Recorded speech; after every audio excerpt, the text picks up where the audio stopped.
stresses in life to lose your hair over. Good thing Ashley and Martin have a hair growth guarantee. Speak to the doctors at Ashley and Martin. Yeah.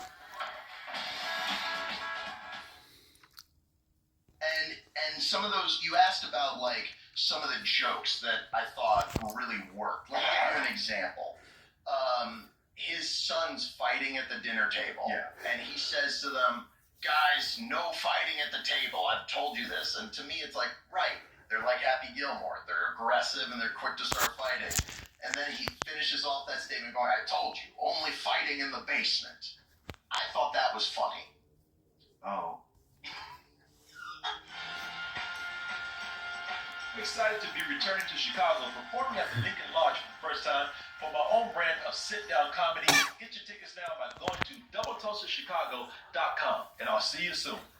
This weekend, a sequel to Happy Gilmore 2. The most important films in my lifetime basically came out. I think Happy Gilmore 2. Happy Gilmore is a movie that I grew up watching on repeat. It was on all the time. It was one of the movies that I even had on the shelf. Did you grow up in the North? And I had a copy of it. In the North. Because that was just like how I grew up. In the right North. And in the 2000s, you have more. So you have seen the Happy Gilmore film. Because I want to let people know that I am an Adam Sandler diehard. Not that I think his career is perfect. I don't think anyone would say that. But he has, for the most part, done stuff that I enjoyed. And even though he's let me down in the past, I think that there's room for him to maybe not make me upset, with destroying the legacy of something that is considered by me a classic movie. And this, I won't lie to you, in a lot of ways, this movie, it suffers from sequelitis. Just before we even get into this review, I will get that out there. And it very much lives by the George Lucas quote of, it's like poetry, it rhymes. And most of the time, that can be completely detrimental to the film. But, even if a movie is typical, it can still do some interesting things. I mean, sidebar, Fantastic Four, I liked it. Didn't reinvent the wheel, right? Yeah. Very typical storytelling beats, but still an enjoyable movie. Is this one like it? Well, let's check out the trailer for Happy Gilmore 2, and I will tell you if my love for Adam Sandler was enough to make this a good continuation of a classic film.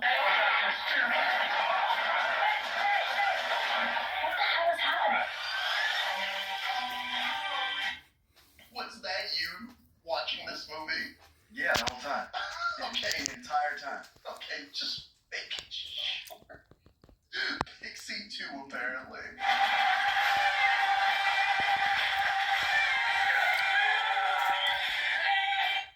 So, this, before we get into this film, I'd like to ask you, Martin. Yes.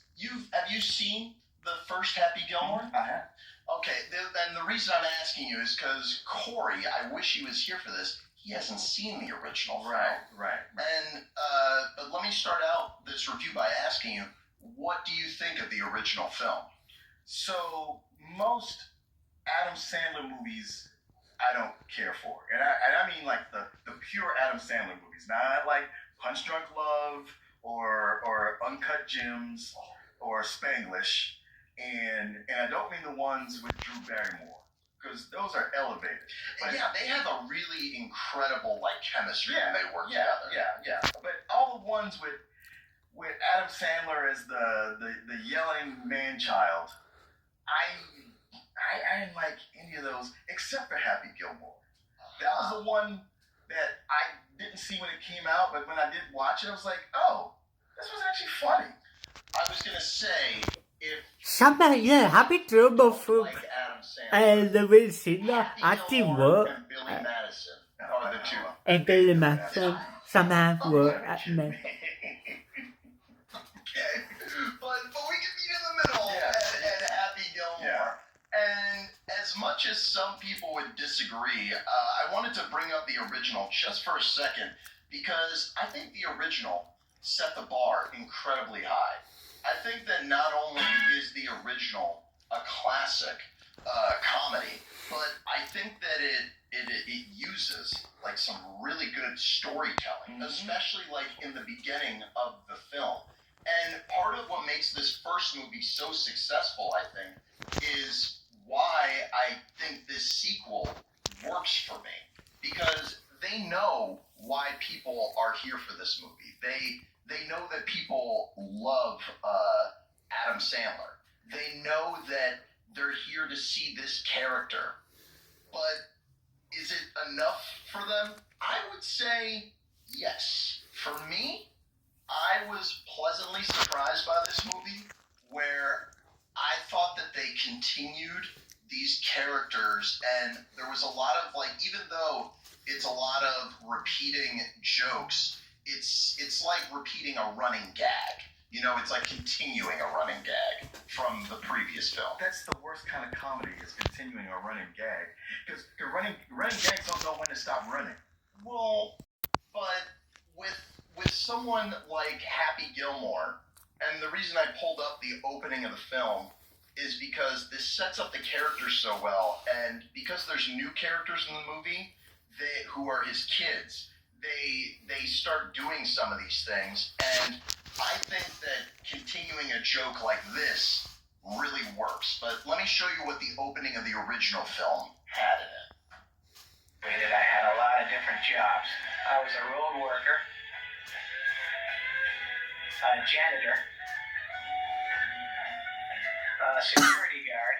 That guy sitting there, that's Martin right now. Just completely. Man, I mean, I get it at the time, especially for your age. That was the comedy of young men, where it was all about, you know, being crude and yelling and having those kind of jokes. But you're not there anymore. And he still is. He is, but because I thought that they elevated the silliness, I think that 5 minutes into this movie, you'll know if you're here for it or not. Because, like I said, with the whole sequelitis thing, it is repeating, but I thought that they were so exaggerated with the event that drives the action of this story, that this forced downfall, I thought it was hilarious. I really thought it was funny. I was surprised. You're not. I'm not messing with you. I'm not. I promise. Okay. All right. Because the way you're downplaying the sequelitis, I was like, this has to be a put on. No. This movie is all sequelitis. In a lot of ways, it is. Julian, in every way. But it feels like the jokes, they're running gags that they're doing, and there's some jokes in there that I thought were actually well written. Oh, you got to point that out to me. Okay, I'd be happy to. I think that the character of Happy Gilmore is still like very much alive and well in this movie, and it's not a complex character. Don't get me wrong. It's an angry Adam Sandler. No. Yeah, he's not. It's not the same kind of real anger anymore. And he does the Adam Sandler thing where we killed the wife, so now you have to feel sorry for him. A lot of times it's he looks out for a kid or he's looking out for an animal. It's always like, oh, he has all these negatives. Oh, but there's this, so he's okay. We still root for him. And man, it took no time to kill off the wife. I was like, God damn! Even Disney is going shit.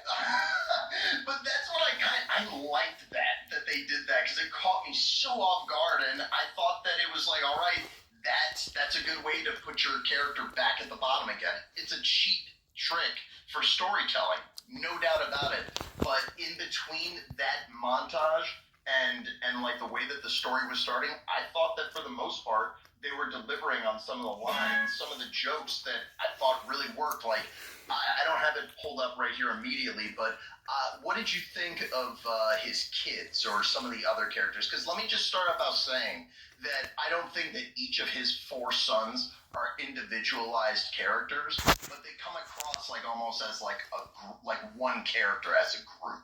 And like the things that they would do, I found it funny. the jokes were hitting for me, but I guess it was different for you. Yeah, I like that he put his daughter in, and I liked her.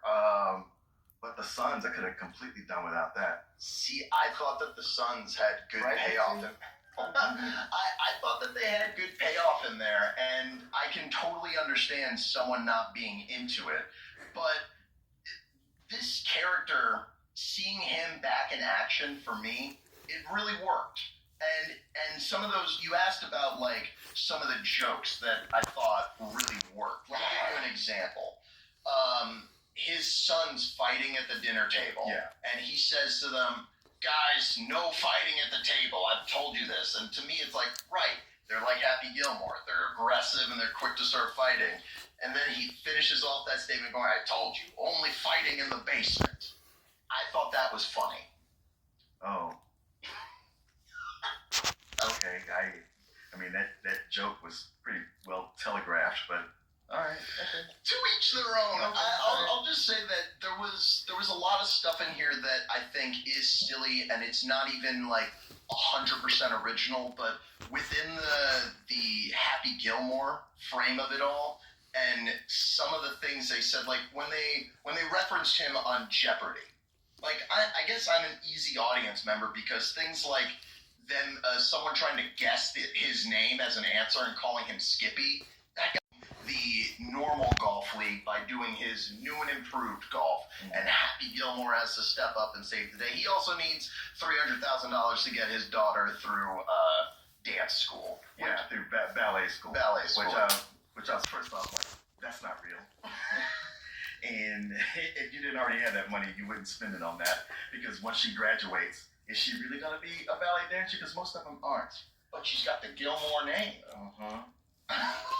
So she's a Gilmore girl. What does that matter?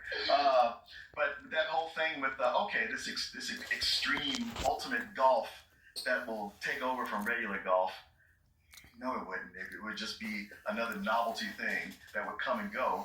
But maybe that could have worked if they just knew how to pare it down, how to bring it down some. But that's not the Adam Sandler way. No. So it just got so ridiculous that it's a point where you're like, I don't even remember what this was about. Well, and they call that out. That's the thing, is the movie is self-aware in a lot of ways, but the main point that I want to make as like probably the biggest flaw with this